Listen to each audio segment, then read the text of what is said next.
Guys, आपको क्या लगता है कि 9 साल की छोटी सी उम्र का बच्चा अपनी पढ़ाई में कौन सी क्लास तक पहुंचा होगा? मे बी चौथी या 5वीं तक। लेकिन इस दुनिया में एक बच्चा ऐसा भी है जो कि 9 साल की उम्र में ग्रेजुएट होने जा रहा है। जी हां गाइस, आप ठीक सुन रहे हैं, और वो भी इलेक्ट्रिकल इंजीनियरिंग जैसे सब्जेक्ट में। उस बच्चे ने 4 साल की उम्र में स्कूल जाना शुरू किया था और अपने 5 साल की स्कूल की पढ़ाई को उसने मात्र 12 महीने में ही खत्म कर दिया था। और जब उसने इलेक्ट्रिकल इंजीनियरिंग में दाखिला लिया तो उसने 3 साल के ग्रेजुएशन कोर्स को मात्र 9 महीने में ही खत्म कर लिया।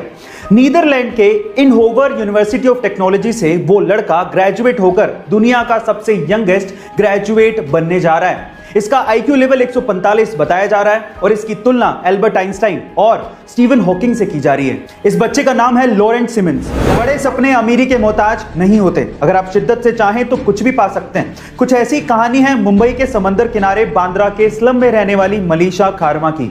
मलीशा सुपर मॉडल बनना चाहती हैं। स्लम में रहने के बावजूद भी उनकी इंग्लिश सुन के आप लोग भी चौंक जाएंगे।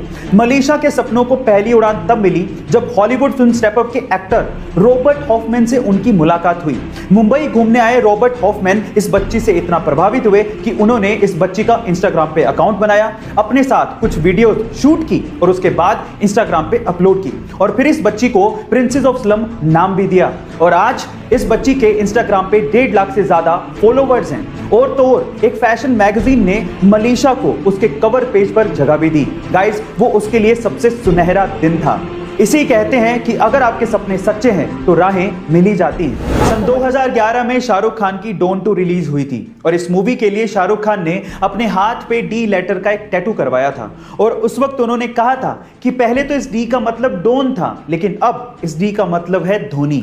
उन्होंने ऐसा इसीलिए कहा था क्योंकि सन 2011 ही वो साल था जब इंडिया ने 28 साल बाद वनडे की वर्ल्ड कप ट्रॉफी अपने नाम की थी। गाइस, 2 अप्रैल 2011 की वो शाम आपको याद होगी जब महेंद्र सिंह धोनी ने ही फाइनल मैच में श्रीलंका के खिलाफ छक्का मार के वर्ल्ड कप की ट्रॉफी हिंदुस्तान के नाम कर दी थी। वो सुनहरा पल भुलाई नहीं भूलता। एक 3.5 साल की बच्ची को क्या ही पता कि उसे अपनी जिंदगी में क्या करना है, लेकिन हर जगह एक्सेप्शन होते हैं। ये घटना है सन 2018 की, जब तमिलनाडु के चेन्नई में रहने वाली 3.5 साल की संजना को उस दिन कुछ बड़ा करना था और वो भी आर्चरी जैसे गेम में।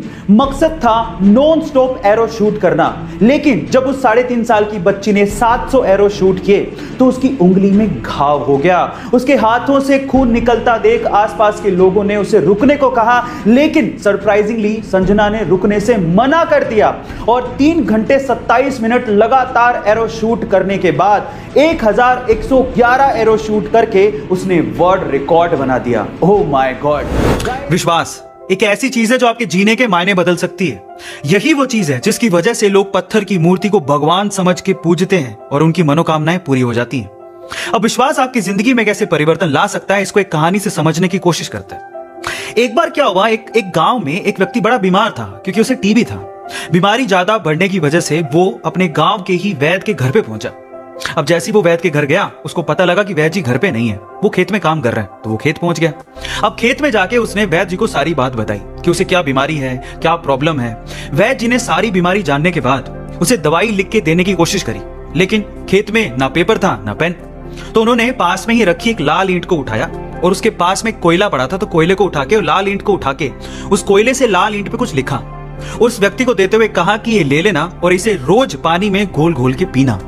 अब प्रॉब्लम यह थी कि वो व्यक्ति अनपढ़ था, वो वैद्य जी की बात को ठीक से समझ नहीं पाया, लेकिन वो सीट को लेकर घर चला गया और 3 महीने बाद वापस लौट के वैद्य जी के पास आया और कहता है कि वैद्य जी, आपके द्वारा दी गई दवाई से मैं आधा तो ठीक हो चुका हूँ, अगर आप मुझे वो दवाई दोबारा दे दें तो शायद मैं पूरा ठीक हो जाऊं। तो वैद्य जी ने कहा, मैंने तुम्हें दिया तो था। तो व्यक्ति क्या कहता है, ध्यान से सुनिएगा। वो व्यक्ति कहता है कि ईंटें तो हमारे घर पे भी पड़ी हैं, लेकिन उस ईंट पे जो आपने मंत्र फूंक के दिया था, अगर वो दे दें तो मेरा काम बन जाए। तो वैद्य जी हैरान रह गए। उन्होंने पूरी बात पूछी तो पता लगा कि वो व्यक्ति पिछले 3 महीने से उस ईंट को पानी में घोल घोल के पी रहा है, लेकिन फिर भी वैद्य जी ने उसको कुछ नहीं कहा, सच्चाई बताई नहीं। पता है क्यों? क्योंकि उसे उस इलाज में विश्वास था और वो ठीक हो रहा था। वैद्य जी ने फिर से ईंट ली और फिर से उस ईंट पे कोयले से दवाई लिख के उसे दे दी और वो बंदा पूरी तरह से ठीक हो गया। अब आप लोग कहेंगे कि कैसे बच्चों वाली कहानी है, नहीं, लेकिन यहाँ पर समझने और सीखने लायक बहुत सारी चीजें हैं। यहाँ सीखने लायक बात यह है कि दवाई लेने के साथ साथ आपको इस चीज पे भी विश्वास होना चाहिए कि इस दवाई को लेने के बाद मैं पूरी तरह से स्वस्थ हो जाऊंगा, तभी आप उस प्रॉब्लम से बाहर निकल पाओगे। और ये सेम चीज आपकी जिंदगी में भी लागू होती है। अगर आपको अपने आप पे और अपने आइडिया पे पूरा विश्वास है तो एक ना एक दिन आप सफल जरूर हो जाओगे। बस अपना विश्वास डगमगाने मत दीजिएगा, उस पर विश्वास बनाए रखिएगा। ऐसे अमेजिंग वीडियोस के लिए YouTube पे हमारे चैनल को सब्सक्राइब कर लीजिए। मिलते हैं अगली अमेजिंग स्टोरी के साथ। Thank you so much.